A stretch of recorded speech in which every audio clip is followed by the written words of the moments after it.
Okay, good afternoon everyone. By the way, my name is Hannah Michelle Adahar. So these are continue ni sa report ni Miss Ria Mabuting. So, the reign of terror. When you say the reign of terror, the I is it's a period during which there is a lot of violence and killing, especially by people who are in position of power.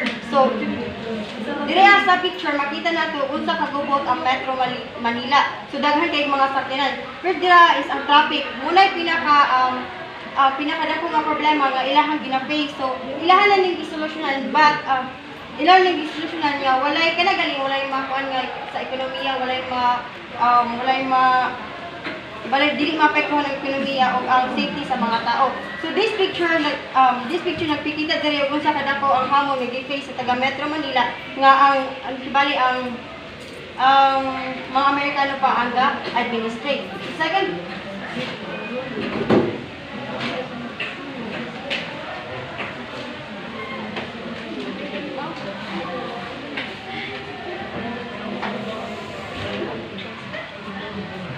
so number 2 is Life of Manila. So why worry? So diri sa picture makita nato ang Life of Manila nga grabe jud ka gubot.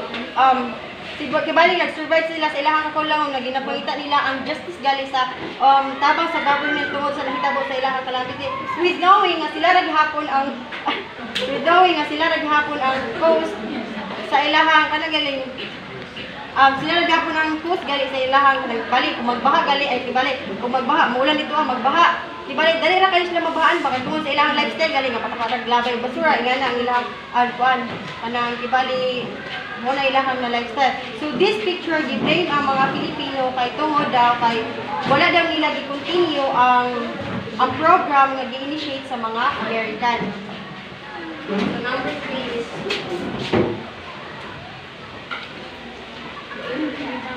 number 3 is ang dirty municipal politics. So kita may siguro no tanan is kanang ang ato ang barangay captain kung malagay ng mga barangay captain nato is wala sila gabut bayi. So muna isa ka trace nga grabe jud kahugaw para sa mga politiko. Di ba kung kita o ako inis nindot ang ako ang kanang tumo og tuyo sa akong barangay, then ang akong kalaban is iharang kaulig galingong interest ang iyang ginauna. So wala na is bisan day og nindot akong tumong sa among barangay if ang ako ang kalaban is magpagawas kay kwarta or mag-vote by sumadaog jud siya bisan pa day kanang nindot imong kibalik tumong tuyo or ngana para ma-improve yung barangay ngana dili di ay kay just because sa kanang the vote buying ang imong pikas kalaban mo like the realidad karon. So number 4 is equal work and unequal salary. So makita nato diri sa picture na mas bugat ang kabali ang work sa mga Filipino teachers compare sa ilang sweldo nga gamay lang. Diri sa mga American teacher mas dako ilang salary din gamay lang ilang trabaho. So diri din natin makita nga gina-discriminate lang sa mga American ang mga Filipino teachers.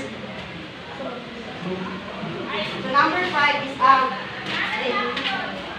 the New South. So ang Mindanao or the Land of Promise.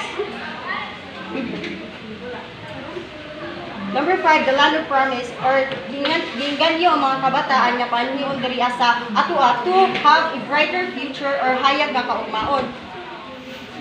To have a brighter future or hayag nga kaugmaon.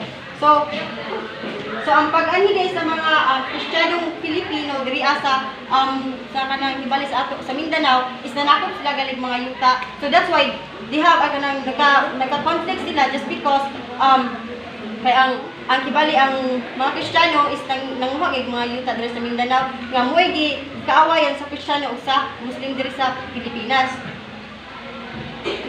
So hangtod karon undeveloped gihapon ang Mindanao just because giuna sa government o kanang unlad ang kanang Mindanao ibali mo ilang gifokusan jud ba nga.